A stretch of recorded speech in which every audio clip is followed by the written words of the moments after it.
Hi everybody, welcome back to Dockside DIY. So we've got a new project here that we're going to be starting, and it's a it's a big one. What you're seeing is a 1987 Sea Ray Pachanga 32, 32-foot boat. It's a deep V hull. It's awesome. I'm really excited to work on this thing and get it back in the water.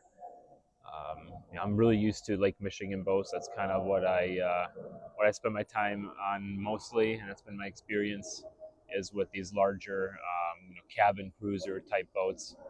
Just because I live so close to Lake Michigan, and I just find it the most fun lake to be on. So this thing does have two. So it's got twin OMC King Cobra 460s. So we'll take you guys on a tour. I got this thing really cheap, so I like to keep this project maybe under, I don't know, $3,000, $4,000, all in all. So we got some cosmetic work to do, some mechanical work to do. Hopefully we can at least get it running decently enough to go take it out on the lake, and we'll clean it up, polish it, make it look really, really nice. And I think she'll be perfect.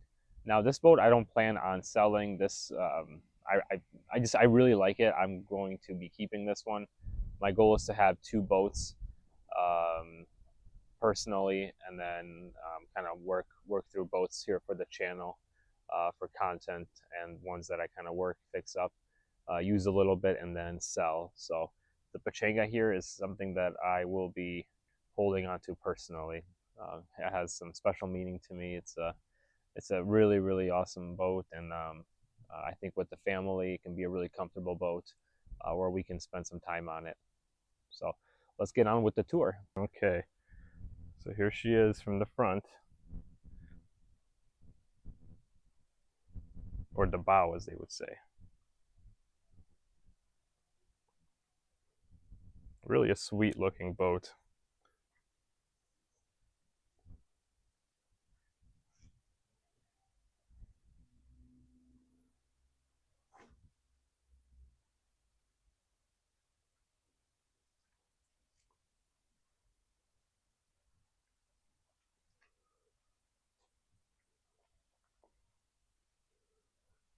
I mean, the trailer is awesome. I really like this trailer.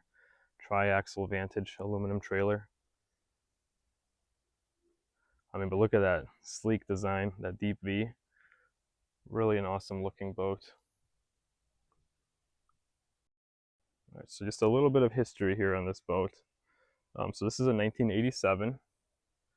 The previous owner owned it for a long time, maybe 15, 20 years. So the Pachanga, I did a little bit of research just to give you guys just a quick little background on it. So this was Sea Ray's. This is their answer to the what they call the Go Fast offshore performance boat craze of the late 70s and 80s. And then the name Pachanga actually means party in Spanish, which makes sense since these boats were mainly built for speed, fun, and showing off. Kind of has that Miami Vice vibe to it. So the 32 footer was a flagship of the line, introduced in the mid 80s. And what it was blending Sea Ray's reputation for comfort with offshore muscle. They were definitely looking to compete with the cigarette and fountain boats of the time. But unlike a lot of the bare bones offshore race hulls of the 70s and 80s, the Pachanga actually offers a really nice cabin with amenities and a really nice Sea Ray build quality.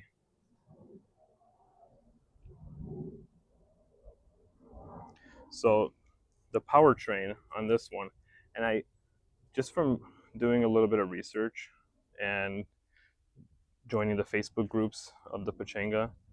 Um, this one is powered by twin OMC King Cobra um, drives with the Ford-based 460 um, engines. Those are the big block 7.5 liters, and those 460s are supposed to push between um, 340 and 365 horsepower, depending on the setup.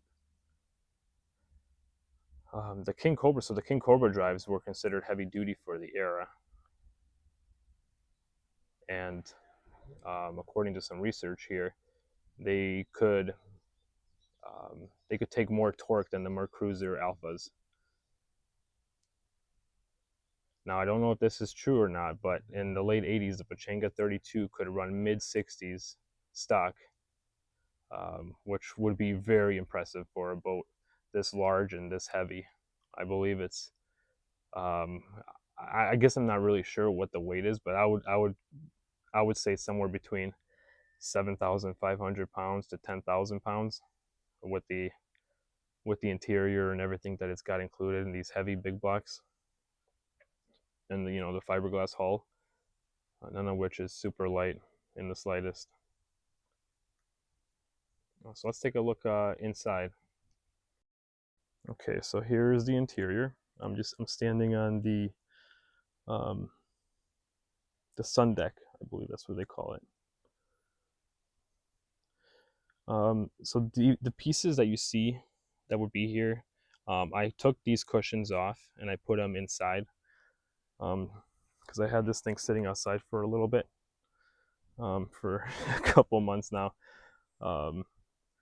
So I just didn't want a lot of the cushions and stuff to be outside until I got to work on this. Okay, so interior, the outside part, really standard. You got your engines under here. This is supposed to lift up hydraulically, but this is the hydraulic cylinder or actuator, whatever it's called. So we'll have to install that, and hopefully that works. But I've just been opening it by hand.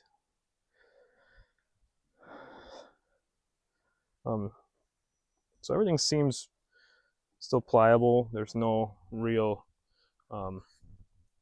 issues with the vinyl. I mean, it's gonna need a little bit of work to clean it up and make it as nice as it used to. What I think I'll do is remove this and this and kind of put something different here.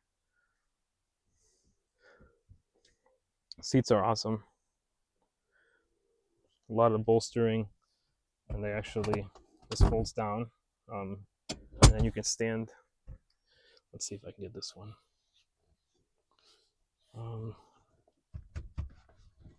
Maybe. There we go. So you can stand in here while you're going fast and cruising.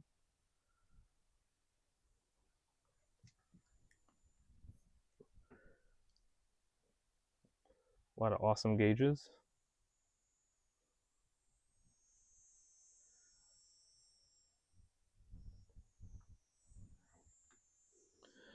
All right, so this had carpeting here, like this red carpeting. It was all right here, but this was all soaked in water, and it's been leaking in here for who knows how long.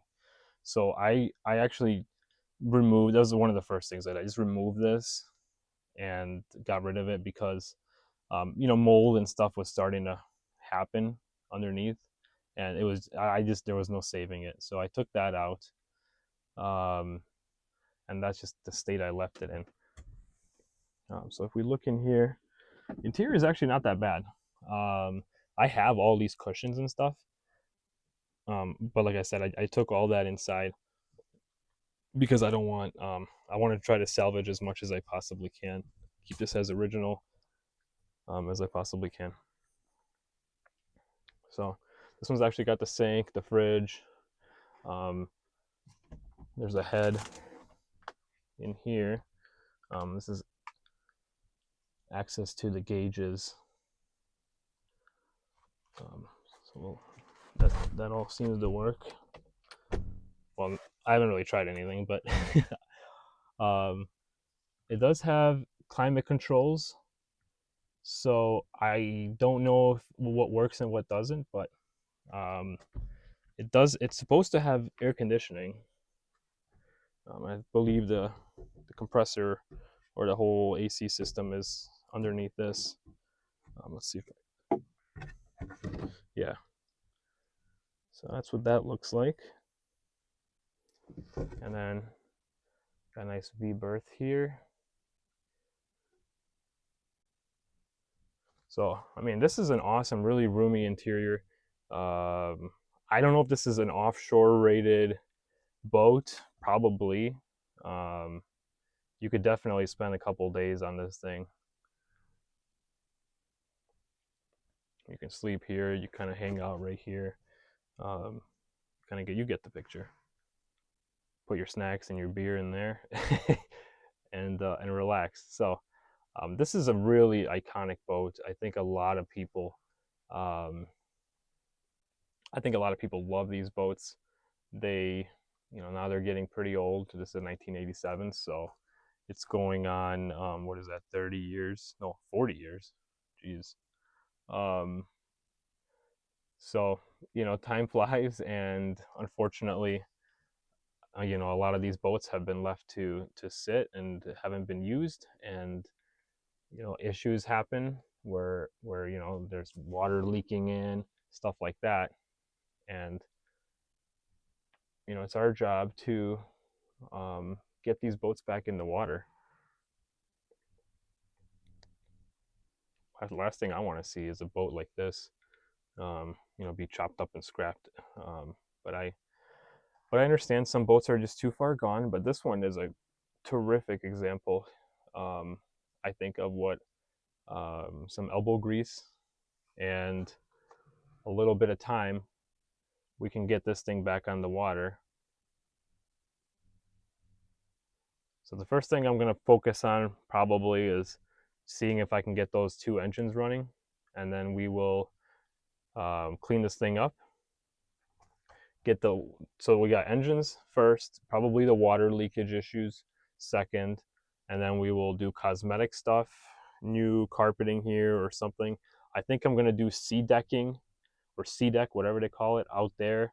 I might even do a sea deck on that sun deck area, because I don't know, I've never used that product and I've always wanted to. I think it would look nice. So we might do that. I may do, instead of carpet, like a vinyl down here. We'll look at all the bilge pumps, make sure those all work, everything is working, and once we have it looking decent, I want to launch it, take it for a spin um, on Lake Michigan, and take you guys on the journey here with me.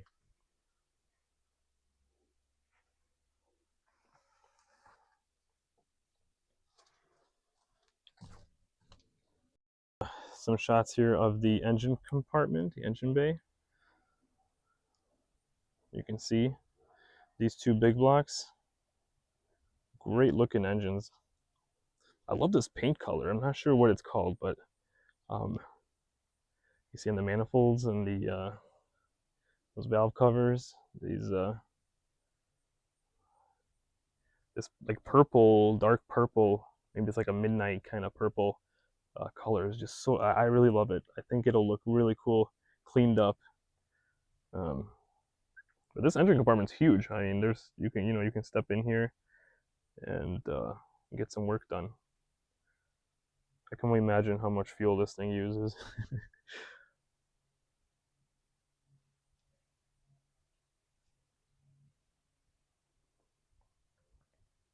Does have the fire suppression system.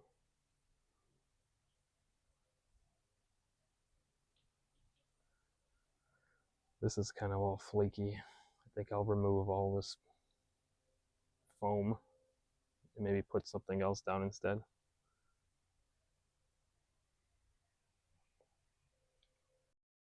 All right, so I hope you guys enjoy the quick little tour of my next project here on Dockside DIY.